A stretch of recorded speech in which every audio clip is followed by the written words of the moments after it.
Bonjour tout le monde, j'espère que vous allez bien et bienvenue dans cette deuxième vidéo du mois de décembre. Et vous l'avez vu dans le titre aujourd'hui, on va parler du film The Grinch, mais pas que le film de 2000, peut-être que c'est à celui-là que vous pensiez. En fait, je vais déjà vous parler de Dr. Seuss, en fait, qui a créé l'histoire de How the Grinch Stole Christmas. Puis après, je vais vous parler des différentes adaptations qu'il y a eu et surtout de parler de l'œuvre originale qui est un livre, si vous ne le saviez pas. Donc vous allez peut-être apprendre beaucoup de choses aujourd'hui. C'est parti.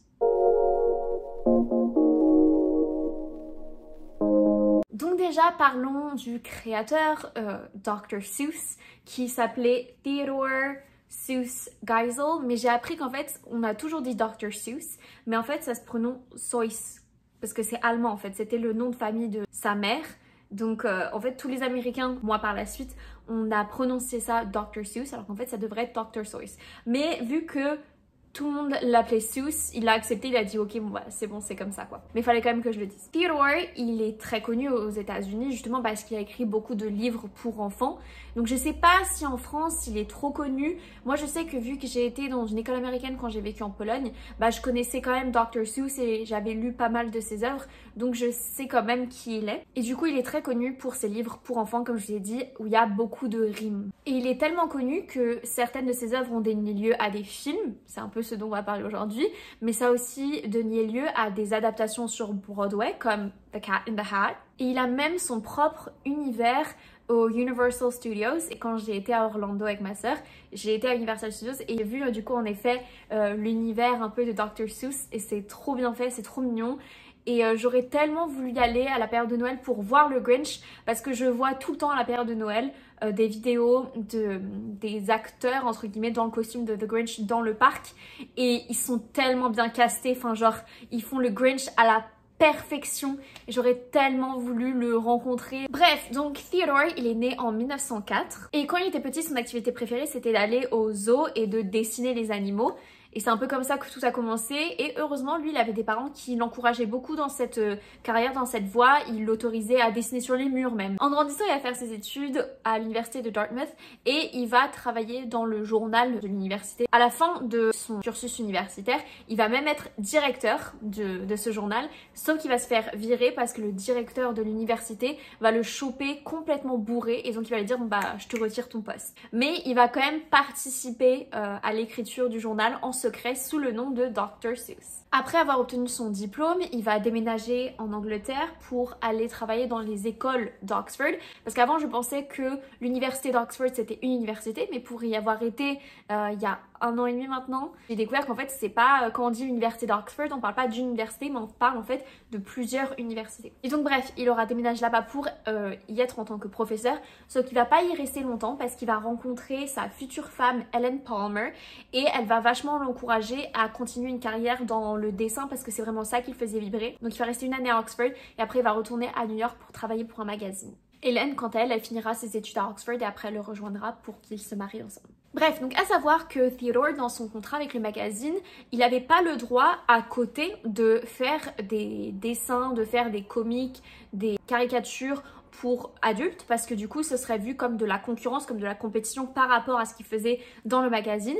Mais par contre dans son contrat il n'y avait rien pour des dessins pour enfants. Du coup il va se lancer là-dedans. Le problème c'est qu'il trouvera aucune maison d'édition au départ qui voudra publier ses dessins. De toute façon il va faire une pause de 1941 à 1943 pour faire un peu de la propagande pendant la guerre. Et c'est vrai qu'il y avait beaucoup d'artistes, de dessinateurs qui à l'époque avaient un peu cette double casquette. Disney il me semble dans ma vidéo, ça fait tellement longtemps que je l'ai fait, mais il me semble que lui aussi faisait des dessins un peu propagande pour les États-Unis. Theodore, lui, quand il faisait ces dessins-là pour la propagande pour les États-Unis, pour la guerre, il le faisait sous le nom de Captain Geisel. Vu qu'il était beaucoup apprécié, ils vont carrément le relocaliser à LA. Puis, une fois que la guerre s'est terminée, il va reprendre ses livres pour enfants en 1947. Et fact, on va voir qu'en fait les dessins qu'il utilisait pour la guerre, ils sont vraiment très similaires, voire quasi identiques dans les livres pour enfants. Donc il s'est dit en vrai j'aime bien ce que j'ai fait pour la guerre, je vais quand même réutiliser les personnages. Écoute, c'est passé. À savoir qu'il aura aussi créé un court-métrage où il aura aussi écrit des chansons pour ce court-métrage. Sauf qu'en fait, les directeurs de ce court-métrage ont pris un peu trop le contrôle et le dessus et du coup, ils vont vraiment changer le script qui du coup ne ressemblait plus du tout à du Dr. Seuss et c'est pour ça qu'il a vraiment pas fait un succès énorme ce court-métrage. Et en 1957, il va reprendre le marché vraiment à fond pour les livres pour enfants parce qu'en fait, il va se rendre compte que c'est un marché qui est pas vraiment rentabilisé, qui est pas vraiment utilisé, il n'y a pas grand monde, il n'y a pas de concurrence. Et donc c'est là qu'il va écrire le livre The Cat in the Hat avec seulement 225 mots parce qu'il voulait être sûr justement que ça puisse être lu par un maximum d'enfants. Moins il y a de mots, moins il y a un vocabulaire développé, plus les enfants vont aimer et en effet ça a super bien marché, c'était un énorme succès puisqu'il y a plus d'1 million de copies qui ont été vendues et suite à ça il y a du coup les parents qui voulaient encore plus de Dr. Seuss, ils se sont dit mais on en veut plus, on en veut plus. Et du coup, bah après, il va faire How the Grinch Stole Christmas. Et il va en faire aussi plein d'autres. Et il y a un de ses amis qui va lui lancer un pari de faire un livre avec seulement 50 mots. Donc il peut les répéter, mais en tout cas, il n'y a que 50 mots. Et il va accepter le pari. Et ça va être du coup Green Eggs and Ham. Et ça aussi, ça va être un énorme succès. Et en fait, en faisant ça, il montre que ce qui est important pour les enfants, c'est pas un vocabulaire développé. C'est vraiment juste que l'histoire, elle soit intéressante.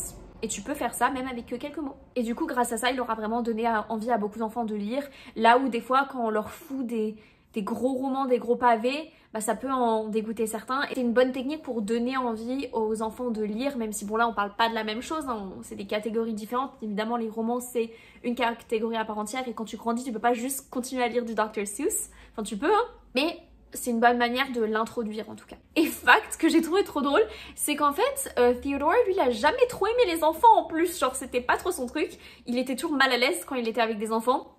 Dude, I get it, je suis exactement pareil. Mais du coup, lui, il fallait qu'il fasse un effort parce que bah, vu que sa clientèle, c'était certes les parents qui achetaient, mais c'était surtout les enfants, bah du coup, quand il y avait des événements où il fallait qu'il les rencontre et tout, il prenait sur lui. À partir de là, pendant plusieurs années, il va tenter et réussir à écrire pratiquement une œuvre par an, ce qui est au final énorme quand il pense. Même si au final, il n'y a pas beaucoup de mots et c'est des petits livres, bah quand même, ça demande du travail et il va y arriver du coup. Ce qui fait qu'il a 66 livres à son actif, il me semble. Il y a quand même eu quelques petites polémiques, hein, évidemment, c'est impossible d'éviter des polémiques, je pense, surtout quand tu réussis à ce point.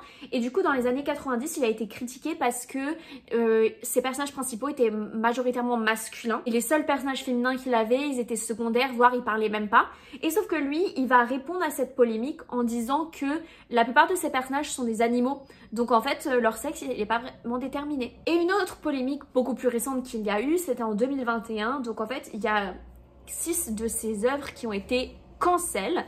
Donc il y a McElligot's Pool, Scrambled Eggs Super, If I Reigned the Zoo, And to Think I Saw It on Mulberry Street, On Beyond Zebra et The Cat's Quizzer. Ça a été supprimé par l'entreprise elle-même, hein. Ça a été leur choix parce qu'ils ont dit qu'en fait ils se rendaient compte que ça ne représentait plus leur valeur actuelle et qu'il y a eu des propos qui pouvaient blesser et du coup ils ont préféré eux-mêmes les cancel. Et c'est vrai que quand tu regardes, même si c'était pas les plus connus quoi qu'il arrive de Dr. Seuss, il y avait quand même des images et des propos très racistes.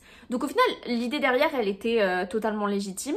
Mais il y en a beaucoup qui pensent qu'ils ont fait ça pour se faire de la pub. Parce qu'en fait, suite à ce message, qui a été annoncé d'ailleurs le jour de l'anniversaire de Dr. Seuss, de Theodore, qui d'ailleurs était déjà décédé, hein, mais bon, on en parlera un peu après. Ils se sont dit, ah ouais, c'était juste pour faire un coup de pub. Suite à cette annonce, du coup, il y a plein de fans de Dr. Seuss qui se sont révoltés et qui du coup, pour rétorquer, pour contrebalancer ça, ils ont acheté d'autant plus de livres de Dr. Seuss, tu vois. Donc, bah, c'était tout bénef pour l'entreprise. Ils ont à la fois, ils se sont donné une bonne image auprès de la communauté woke, en mode, vous voyez, on fait attention à tout ce qui est cancel culture, on fait attention à tout ça.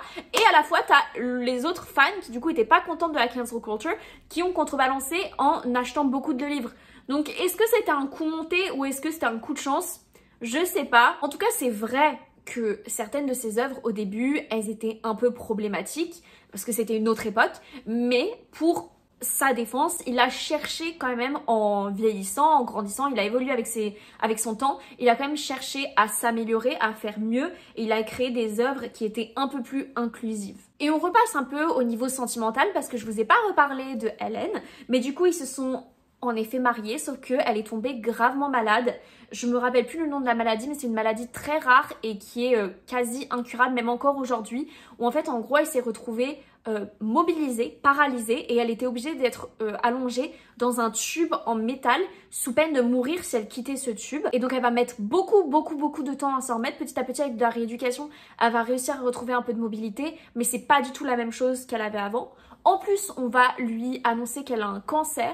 Donc vraiment, niveau santé, c'est pas génial. Ça va clairement créer un fossé entre elle et Theodore. Ils vont même plus dormir dans la même chambre. Et en fait, leur relation, ça va surtout devenir amicale. Et donc, Theodore, il va avoir une liaison avec une autre femme qui était une femme mariée qui s'appelait Audrey Diamond.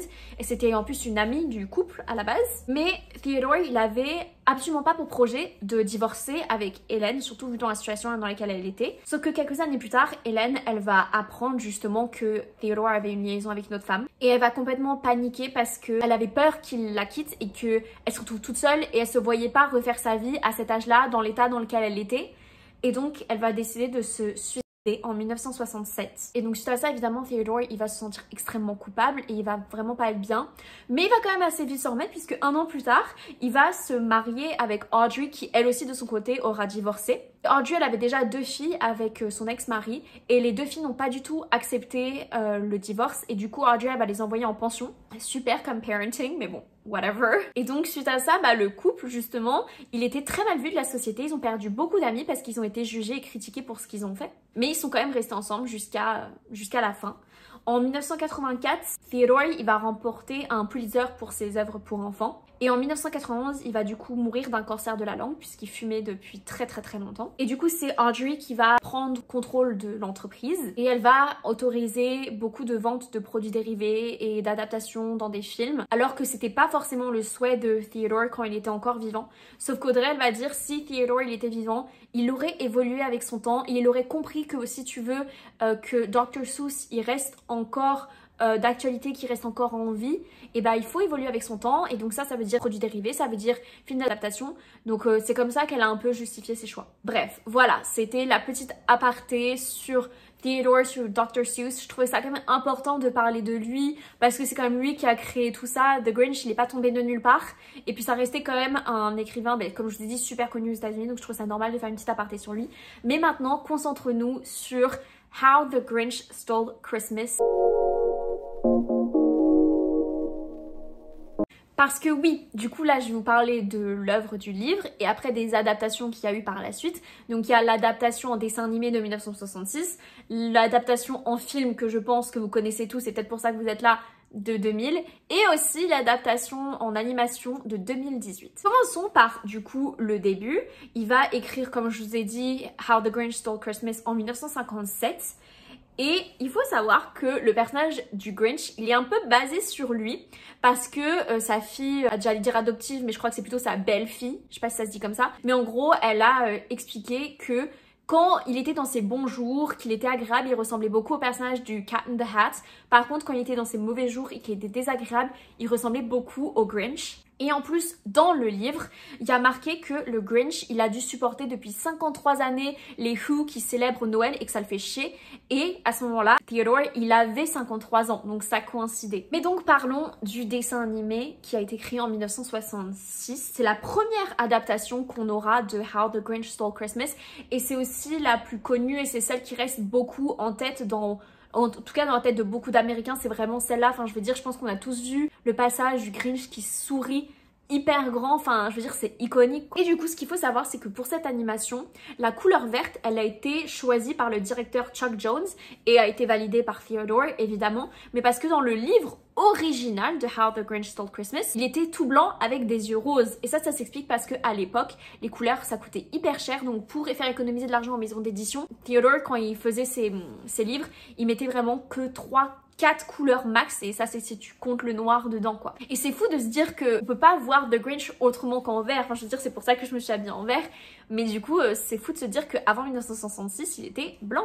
Et d'ailleurs fact, c'est l'acteur Boris Karloff, j'espère que je le prononce bien, qui fait la voix du Grinch dans le dessin animé et il fait aussi la voix du narrateur et il a aussi fait la voix du personnage de Frankenstein dans les années 30. Donc c'était quand même quelqu'un d'assez connu. Et d'ailleurs la doubleuse qui fait la voix de Cindy Lou Who, et bah c'était June Foray qui était elle aussi une doubleuse très connue aux États-Unis à cette époque-là, puisqu'elle avait fait la voix de la grand-mère de Mulan, mais aussi Lucifer dans Cendrillon, et la grand-mère dans les Looney Tunes, vous voyez, celle qui est souvent avec Titi. Bref, c'était quelqu'un quoi. Vu que le livre de base, il était super court, pour faire un dessin animé, il fallait quand même rajouter quelques storylines parce que sinon ce serait super court et pas intéressant. Et donc ils ont rajouté beaucoup de passages entre The Grinch et Max. Et en fait c'est ce dessin animé qui va beaucoup inspirer les autres adaptations par la suite. C'est pour ça que plus on avance, plus les adaptations elles s'éloignent un peu de l'œuvre originale. Mais parce qu'au final l'œuvre originale elle était super courte. Donc pour en faire un dessin animé et puis par la suite pour en faire un film, il fallait évidemment rajouter des trucs qui n'étaient pas dans l'œuvre originale. Et du coup, fact, dans le film de 2000, on va en parler un peu après, mais les Who, du coup, ils vivent dans un flocon de neige, alors qu'à la base, dans l'histoire originale, les Who, ils habitent dans un pissenlit. Vous savez, les pissenlits où tu souffles et ça fait un peu de poussière. Et bah à la base, les Who, ils habitent dans ça, puisqu'on peut le voir dans le livre Horton Hears a Who. C'est ça leur origine à la base. Donc évidemment avec le temps, vous voyez qu'ils ont un peu adapté, ils ont un peu fait à leur sauce. En 1977, il y aura eu un autre dessin animé, The Grinch, qui aura vu le jour. C'était un peu une suite où ça parlait de The Grinch pendant la période d'Halloween. Et même si ça n'a pas eu un aussi gros succès que le dessin animé de 1966, ça a quand même bien plu, si bien que Theodore il a reçu un trophée pour ça. Mais donc comme vous le savez, Theodore lui il était vraiment pas pour faire une adaptation en film, sauf que vu qu'après il est décédé et c'est Audrey qui a pris le relais, elle a accepté, mais bon, elle n'a pas accepté aussi facilement, elle avait beaucoup de recommandations, elle a refusé beaucoup de choses et elle leur a demandé une énorme somme pour les droits, tu vois, donc elle n'a pas non plus complètement cédé sans rien. Et donc c'est comme ça qu'on a eu le film de 2000 avec l'incroyable Jim Carrey, mais il faut savoir que ça aurait pu être quelqu'un d'autre que Jim Carrey, ça aurait pu être Eddie Murphy, dont j'ai déjà fait une vidéo. J'ai aussi déjà fait une vidéo sur Jim Carrey, obviously. Ça aurait pu être Robin Williams. Et c'est là où je me suis rendu compte qu'il faut que je fasse une vidéo sur lui aussi. J'ai fait les Wayans Brothers, j'ai fait Eddie Murphy, j'ai fait Jim Carrey, qui sont des humoristes vraiment classiques. J'arrive pas à croire que j'ai pas encore fait Robin Williams, quoi. Enfin, mais ça aurait pu aussi être Tim Curry. Et pour ceux qui ont vu Maman j'ai raté l'avion 2, Home Alone 2, on peut comprendre vraiment le choix de Tim Curry. Il aurait été assez accurate aussi. Et bref, aux côtés de Jim Carrey, il y a aussi un super bon cast avec plein d'acteurs quand même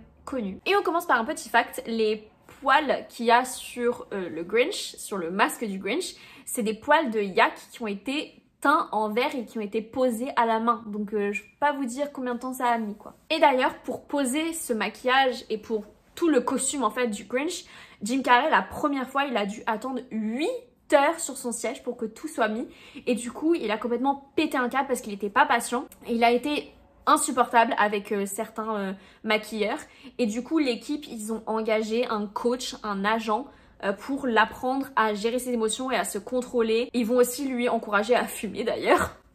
Super. Et au final, avec beaucoup d'entraînement, les maquilleurs, ils seront passés de 8 heures de travail à 2,5 heures, ce qui est quand même énorme, mais la différence est quand même dingue. Et fact, le directeur, il aura porté ce costume et ce maquillage du Grinch pour voir ce que devait ressentir Jim, mais il l'a fait qu'une seule journée. Ce qui était déjà pas mal, je pense. Et en plus des heures de maquillage, il y avait aussi les lentilles de contact jaunes que devait porter Jim. Et au bout d'un moment, en fait, ça lui avait carrément genre brûlé les yeux, il n'arrivait même plus à voir.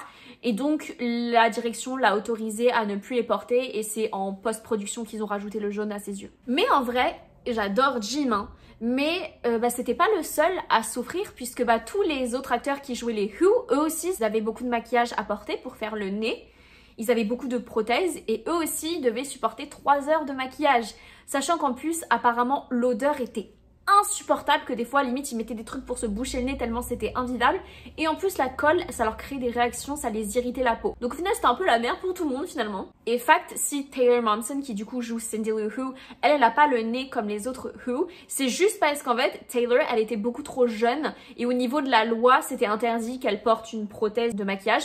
Donc c'est pour ça qu'ils ont inclus dans la storyline, dans l'histoire, que Cindy, elle avait pas encore le nez des Who. Et au final, je me dis, mais tant mieux pour elle, parce que vu comment ça avait l'air d'être un calvaire pour les adultes, franchement, heureusement que la petite, elle a pas dû à subir ça. Hein. Et donc comme je vous ai dit, que vu que le livre original, il était court, il y a plein de histoires qui ont été rajoutées en plus. Donc il y a le fait qu'on passe d'un pissenlit à un flocon, donc il y a ça. il y a tout ce qui va être le passif du Grinch qui a été traumatisé par les Who et que c'est pour ça qu'il déteste Noël. À la base, dans l'œuvre originale, les Who, ils sont pas supposés être méchants, tu vois. Et le Grinch, il est supposé détester Noël parce qu'il les écoute tout le temps, ils sont tout le temps joyeux. C'est pour ça qu'à la base, il aime pas Noël. Mais il n'y a jamais eu d'harcèlement. Parce que c'est vrai que dans le film de 2000, les Who, ils sont vraiment vus comme méchants et superficiels et c'est pas supposé être eux à la base. Et ce qui a été aussi rajouté, par exemple, ça va être l'attraction, l'amour entre The Grinch et Martha May Who. Ça, pareil, il n'y avait pas dans l'œuvre originale. Et en fait, il y a beaucoup de gens qui pensent que ce film, il a surtout été fait pour Jim Carrey et qu'il a été tourné autour de Jim Carrey plutôt que autour de l'œuvre de Dr. Seuss. Et même si moi, j'aime beaucoup ce film et Jim Carrey, c'était vraiment un de mes acteurs préférés quand j'étais petite, peut-être que je suis pas objective, mais c'est vrai qu'au final, moi je l'ai regardé surtout pour Jim Carrey ce film, c'est vrai que tout repose sur son talent d'acting quoi, et il fait un super boulot hein, par contre cela dit. Hein. Mais par contre moi ça m'attriste de savoir qu'il avait ce comportement dans les coulisses, genre après même si j'imagine bien à quel point ça doit être horrible ce qu'il a dû subir, ça m'attriste un peu parce que franchement les maquilleurs... faut du respect pour eux, je trouve qu'ils sont pas assez mentionnés souvent. Tout ce qui va être maquilleur, les costumiers, on parle pas assez d'eux dans tout ce qui est film, l'univers du film. Donc de savoir qu'il a pu les engueuler, ça me fait un peu de la peine. En tout cas, fact, il a été payé 20 millions de dollars pour ce film. Donc je pense que ça compense bien le fait de tout ce qu'il a vécu quoi. Et peut-être qu'il y en a qui se demandaient est-ce que c'est une vraie bouteille en verre qu'il mange. C'est une bouteille qui était faite en sucre parce que pour avoir été pâtissière, on peut vraiment faire des choses de ouf qui sont ultra réalistes et c'est vrai qu'en effet avec le sucre, tu peux faire quelque chose qui ressemble à du verre. Enfin bon, voilà pour le film de 2000. Maintenant on va parler rapidement de l'animation de 2018. Donc dans cette animation, c'est Benedict Cumberbatch qui fait la voix du Grinch et Benedict, il est anglais à la base. Et les directeurs, ils lui ont dit si tu veux le faire avec ton accent british, y a pas de souci, tu peux. Sauf que Benedict, il s'est dit ouais, enfin tout le reste du crew, enfin tous les autres doubleurs, ils sont américains. Du coup, il s'est dit, bah je pense que c'est mieux que je le fasse avec mon accent américain. Et moi, je me dis, mais heureusement qu'il l'a fait parce que, enfin, je veux dire, à la base, The Grinch, c'est une œuvre américaine, tu vois. Et après, il y en a qui diront, oui, on s'en fout, c'est juste du voice acting. Quand même, tu vois, moi je pense que j'aurais pas apprécié. Après je dis ça mais je l'ai même pas vu le film de 2018. Et d'ailleurs dans ce film il y a Pharrell Williams qui fait la voix du narrateur. Et fact, le compositeur de musique c'est Danny Elfman. Du coup il a réalisé les musiques de ce film, mais il a aussi beaucoup travaillé sur les films Tim Burton de manière générale et aussi dans la trilogie Spider-Man, donc c'est vraiment quelqu'un. Hein. Et pour beaucoup cette version du coup de 2018 elle est vue comme plus proche du livre original, là où bah c'est vrai que le film de 2000 il s'est éloigné beaucoup et même certains passages de l'animation de 1966 avait pris un peu des libertés par rapport à l'œuvre originale. Donc ce film-là, il se revendique comme étant plus proche de l'œuvre originale puisque bah, les Who, ils sont pas vus comme méchants, ils ont pas bully le Grinch. Ils ont restauré le fait que si le Grinch, il est grincheux par rapport à Noël, c'est parce que il a dû se taper les célébrations en boucle et en boucle. Il est aussi beaucoup plus gentil avec son chien Max que dans le film de 2000 par exemple. Bref, en gros, cette version, elle est plus politiquement correcte que les anciennes versions quoi. Cette dernière adaptation je l'ai pas regardée mais déjà parce qu'il y a un truc qui me dérange beaucoup et qu'on voit de plus en plus, c'est que maintenant c'est beaucoup des acteurs qui font du doublage alors qu'il y a des gens dont c'est le métier et qui le font super bien, surtout en France, et on arrive à maintenant prendre des célébrités pour faire des voix. Et moi ça me chiffonne, déjà parce qu'il y a des gens qui le font très bien et dont c'est le métier, et c'est surtout que quand c'est quelqu'un de célèbre, t'arrives pas à voir le personnage animé comme autre chose que la voix de l'acteur, tu vois ce que je veux dire? Donc déjà moi ça me donne pas envie de regarder le film. Et aussi moi j'ai du mal toujours avec ce qui va être faire des remakes de choses de mon enfance. Je me dis ne touchez pas à mes classiques en fait. Donc déjà ça, et c'est surtout qu'un peu comme tous les remakes, tout ce qui est fait de nos jours, c'est trop concentré sur le politiquement correct plutôt que de faire quelque chose de vrai en fait. Je pense que tu peux très bien faire un film qui est bien, qu'il n'y a pas de polémique, sans trop tourner tout le temps tout autour de ça, tu vois. Enfin bref, moi quoi qu'il arrive, The Grinch ça reste un classique pour moi et c'est pour ça que j'ai voulu faire une vidéo sur ce film. J'ai bien aimé aussi du coup parler plus en détail sur les autres adaptations que juste le film, même si moi j'ai connu The Grinch avec le film. Je connaissais quand même Dr. Seuss, j'avais quand même lu d'autres de ses œuvres, donc je trouvais ça intéressant de faire un mélange et peut-être de vous faire découvrir Dr. Seuss ou en tout cas de vous faire apprendre des nouvelles choses sur lui. Peut-être que vous ne saviez pas tout ça, peut-être que vous avez d'autres facts et franchement n'hésitez pas à les partager parce que j'avais pas envie de faire une vidéo trop longue non plus, donc j'ai vraiment condensé. Donc il y a peut-être des facts que j'ai omis, donc n'hésitez pas à partager avec le reste de la communauté. Le but c'est que ce soit un peu collaboratif et qu'il y ait un échange entre nous. Dites-moi quelle version vous avez préférée. Est-ce que vous êtes vraiment des puristes, vous préférez la version de 1966, si vous préférez la version de 2000 ou la nouvelle. Dites-moi en fait ce que vous avez pensé de chacune de ces adaptations, ce que vous pensez de Dr. Seuss. Venez, on en discute, vous savez que moi c'est ma partie préférée, c'est de pouvoir vous répondre et de pouvoir parler avec vous.